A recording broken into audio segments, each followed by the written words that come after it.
आप देख रहे हैं हमारा YouTube चैनल दी सच्चा भारत और आज के इस बुलेटिन में आपका स्वागत है। तो एक महिला गश्त के दौरान मिली जिसको हॉस्पिटलाइज करवाया गया। हॉस्पिटल में एडमिट करने के दौरान उससे जब पर्चा बयान लिए तो उसने अपने साथ बलात्कार होने की घटना के बारे में बताया है। तो इस संबंध में मुकदमा दर्ज किया जा रहा है। पीड़िता का मेडिकल मुआयना किया जा रहा है। वांछित जो अपराधी है उनकी धरपकड़ के प्रयास किए जा रहे हैं।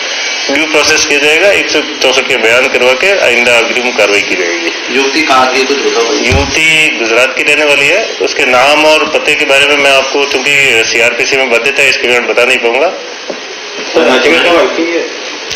इसके बारे में अनुसंधान किया जाएगा। नशे की हालत में मिली थी? इसके संबंध में अभी तक हमें कोई साक्ष्य नहीं मिले हैं। ठीक है, आइंदा जब भी मेडिकल रिपोर्ट प्राप्त होगी उसके बाद में बताएगा।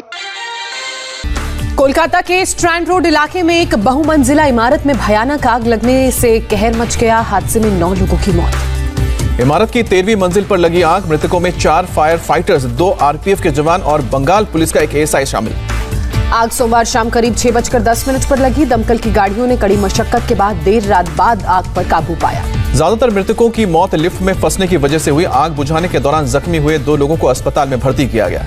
पश्चिम बंगाल की मुख्यमंत्री ममता बनर्जी ने आग लगने वाली इमारत का मुआयना किया। अग्निकांड की जांच के आदेश दिए। ममता ने मृतकों के परिजनों को 10 लाख रुपए आर्थिक मदद देने का ऐलान किया। परिवार के एक व्यक्ति को नौकरी भी दी जाएगी। ममता ने हादसे को लेकर रेलवे पर ठीकरा फोड़ा। कहा, इमारत में जाने के लिए मैप मांगा गया था लेकिन नहीं दिया गया। इमारत में पूर्व और दक्षिण पूर्व रेलवे का दफ्तर है। ग्राउंड फ्लोर पर कंप्यूटराइज्ड टिकट रिजर्वेशन काउंटर। अग्निकांड के बाद टिकट बुकिंग का काम पूरी तरह बाधित। आज से 2 दिन के दौरे पर नंदीग्राम जाएंगी ममता बनर्जी। कल नंदीग्राम सीट से करेंगी नामांकन। कोलकाता में ममता बनर्जी ने निकाली पदयात्रा। कॉलेज स्ट्रीट से धर्मतला रोड तक भारी भीड़। ममता की 3 किलोमीटर लंबी चली पदयात्रा जय बांग्ला की तख्ती लटकाई।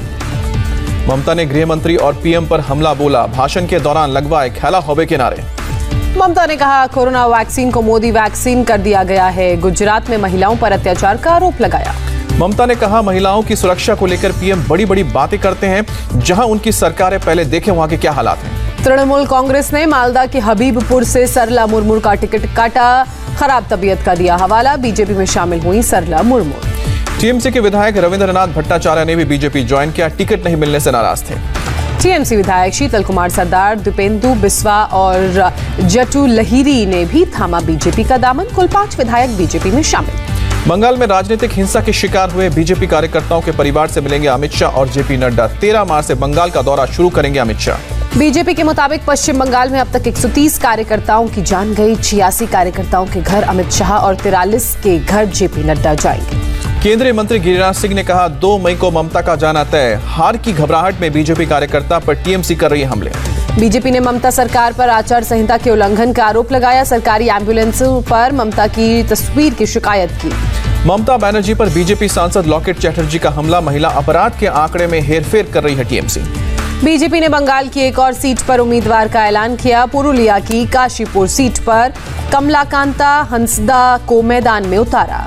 बीजेपी नेता शुभेंदु अधिकारी 12 मार्च को नंदीग्राम सीट से नामांकन भरेंगे। CM ममता बनर्जी के खिलाफ लड़ेंगे चुनाव। ममता के मंत्री सिद्दिकुल्लाह चौधरी, बंगाल की जनता धर्म के नाम पर नहीं देगी वोट। बीजेपी ने असम की डुमडुमा सीट पर ट्रेड यूनियन नेता रूपेश गौवाला को उतारा। हाल ही में बीजेपी में शामिल हुए थे रूपेश गौवाला। असम में चुनाव से पहले CM पद के उम्मीदवार का ऐलान नहीं करेगी बीजेपी। प्रदेश अध्यक्ष रंजीत दास का बयान। असम कांग्रेस के अध्यक्ष रिपुन बोरा ने गोहपुर निर्वाचन क्षेत्र से नामांकन दाखिल किया। स्पीकर हितेंद्र गोस्वामी के अलावा राज्य के मंत्री अतुल बोरा, केशव महंता और रंजित दत्ता ने भी नॉमिनेशन किया। असम चुनाव को लेकर बीजेपी की तैयारी हुई तेज। चुनाव प्रचार के लिए किराए पर 5 हेलीकॉप्टर लिए। असम में चुनाव आयोग की टीम लगातार मार रही है छापे। अब तक 2.72 करोड़ नगद और 1.1 करोड़ की शराब जब्त। तमिलनाडु में बीजेपी ने स्टालिन पर साधा निशाना। DMK के विजन डॉक्यूमेंट को केंद्र सरकार के कार्यक्रमों की कॉपी बताया। DMK के विजन डॉक्यूमेंट पर MNM अध्यक्ष कमल हसन ने भी सवाल उठाया। कहा, स्टालिन ने उनके घोषणा पत्र से चुराकर योजनाएं शामिल की। तमिलनाडु में DMK और कांग्रेस के बीच सीटों को लेकर हुआ गठबंधन। कांग्रेस 25 सीट और कन्याकुमारी लोकसभा सीट पर लड़ेगी चुनाव। तमिलनाडु में AIMIM और TTV दिनाकरन की पार्टी AMMK के बीच करार। ओवैसी को 3 सीटें मिली। वानी अम्बाड़ी, कृष्णगिरी और शंकरापुरम सीट से AIMIM के उम्मीदवार लड़ेंगे चुनाव। बीजेपी ने केरल के मल्लपुरम उपचुनाव में AP अब्दुल्ला कुट्टी को बनाया उम्मीदवार। उत्तराखंड में सीएम त्रिवेंद्र सिंह रावत से विधायकों की नाराजगी की खबरों के बीच दिल्ली में बीजेपी के सीनियर नेताओं की हुई अहम बैठक।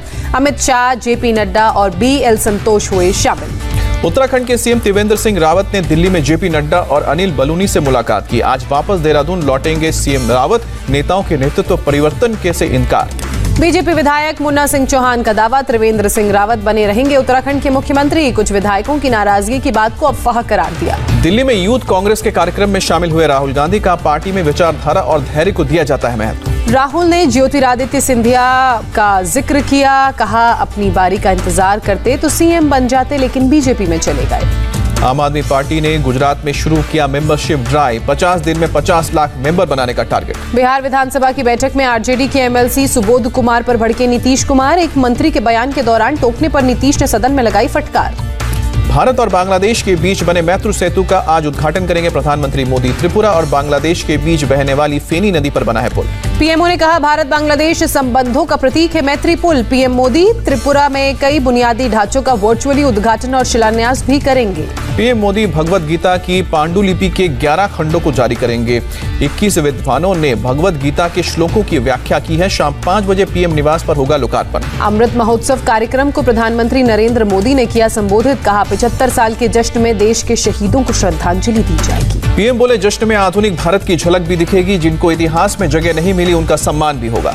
आज से लोकसभा और राज्यसभा की कार्यवाही पहले की तरह 11 बजे से नियमित वक्त से चलेगी। कोरोना की वजह से समय में हुआ था बदलाव।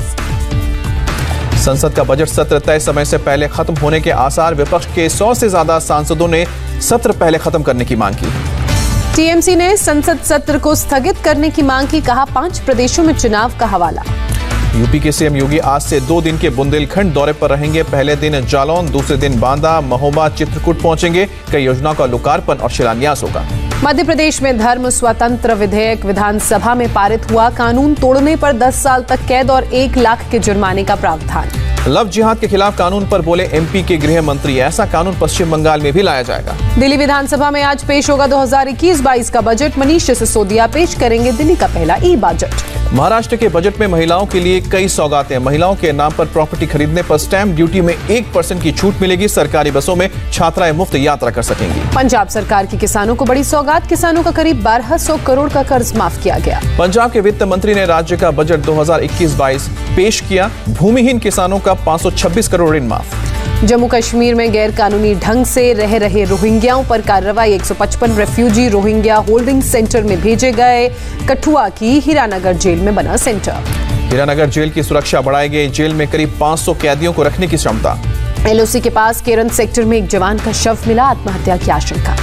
एमपी में कृषि विकास अधिकारी भर्ती परीक्षा में गड़बड़ी का आरोप लगा। एक ही कॉलेज से 10 टॉपर। परीक्षा में सभी के मार्क्स और गलतियां भी समान। अब होगी जांच। देश में एक दिन में फिर 15,353 नए मामले सामने आए। 76 लोगों ने जान गंवाई। और महाराष्ट्र में 24 घंटे में 8,744 केस, 22 मरीजों की जान गई। दिल्ली में 24 घंटे में 239 नए मरीज कोरोना के मिले। 3 लोगों की मौत हुई। 300 से ज्यादा लोग रिकवर हुए। पंजाब में एक दिन में कोरोना से 1200 से ज्यादा बीमार। 14 लोगों की जान गई। एक्टिव केस 8000 के पार। तमिलनाडु में एक दिन में कोरोना से 556 लोग संक्रमित पाए गए। 3 लोगों की मौत हुई। 4000 से ज्यादा एक्टिव केस। कर्नाटक में कोरोना के 436 नए मामले। एक दिन में 5 की मौत। राज्य में 7000 के करीब एक्टिव केस। पश्चिम बंगाल में कोरोना के 215 नए मामले सामने आए। 2 लोगों की मौत हुई। राज्य में 3000 से ज्यादा एक्टिव केस। अब तक देश में 42,848 जवान पाए गए हैं कोरोना पॉजिटिव। केंद्रीय मंत्री श्रीपद नायक ने जानकारी दी। देश में अब तक 2 करोड़ 26 लाख लोगों को लगा कोरोना का टीका। हेल्थ मिनिस्ट्री का दावा। केरल को मिली अतिरिक्त वैक्सीन की खेप। 48,000 कोवैक्सीन के डोज ज्यादा दिए गए। दुनिया में कोरोना के 11 करोड़ 77 लाख से ज्यादा मामले सामने आए। मौत का आंकड़ा 26 लाख 11 हजार के पार। इजराइल में आधे से ज्यादा लोगों को लगे कोरोना के टीके। पीएम नेतन्याहू ने 50 लाख लोगों के टीकाकरण का दावा किया। इजराइल ने वेस्ट बैंक में शुरू किया वैक्सीनेशन। फिलिस्तीन के लोगों को भी लगेंगे टीके। फ्रांस ने शुरू किया कोरोना वैक्सीनेशन कैंपेन। पूरे देश में खोले गए हैं वैक्सीनेशन सेंटर्स। सीरिया के राष्ट्रपति बशर अल असद और उनकी पत्नी को हुआ कोरोना। 3 हफ्ते तक आइसोलेशन में रहेंगे दोनों। बिहार के खगड़िया में एक स्कूल की दीवार गिरने से 6 मजदूरों की मौत। हादसे में 3 लोग घायल। लखनऊ में ट्रैफिक पुलिस पर गंभीर आरोप लगे। गाड़ी में ड्राइवर होने के बावजूद गाड़ी को क्रेन से उठाया। वीडियो हुआ वायरल। गुजरात के कच्छ में पावर ग्रिड कंपनी का इलाके के ग्रामीणों ने किया विरोध। नखत्राना लखपत हाईवे पर लगाया जाम और रास्ता खाली कराने के लिए पुलिस ने बल प्रयोग किया। अपराध की गुत्थी सुलझाने में बिहार पुलिस की मदद करेंगे dog squad. 25 train doggies squad में शामिल। महिला दिवस की शाम वाराणसी के 80 घाट दिखा अनोखा नजारा। 1000 महिलाओं ने गंगा के किनारे शिव तांडव प्रस्तुत किया। पश्चिमी यमन में हाउती विद्रोहियों का ड्रोन और मिसाइल से हमला। करीब 2 दर्जन से ज्यादा लोग जख्मी। सऊदी अरब के तेल ठिकानों पर हमले का मामला सामने आया। ईरान ने यमन का बचाव किया। म्यांमार में तख्तापलट के खिलाफ हथियारबंद समूहों का प्रदर्शन। दक्षिण पूर्वी इलाकों में भी उठी सेना के खिलाफ आवाजें। म्यांमार की सेना को एक और बड़ा झटका। ऑस्ट्रेलिया ने सैन्य समझौते में कटौती की। ताइवान को लेकर चीन के बयान पर अमेरिका का पलटवार। कहा, ताइवानी को लेकर हमारी नीति साफ। ताइवान मित्र देश और दोस्तों को मदद जारी रहेगी। सऊदी में मिसाइल अटैक में कच्चे तेल की कीमतें 20 महीनों में सबसे ज्यादा हुई। पूरी दुनिया पर अब असर पड़ेगा। चीन को एप्पल ने दिया बड़ा झटका। कंपनी अब चीन से करीब 10% ज्यादा आईफोन 12 भारत में बनाएगी। ओला कंपनी बेंगलुरु में बनाएगी दुनिया की सबसे बड़ी ई स्कूटर फैक्ट्री। 500 एकड़ का होगा कैंपस। नए नियमों के साथ लॉन्च होगी 5G service. Department of telecommunication का ऐलान।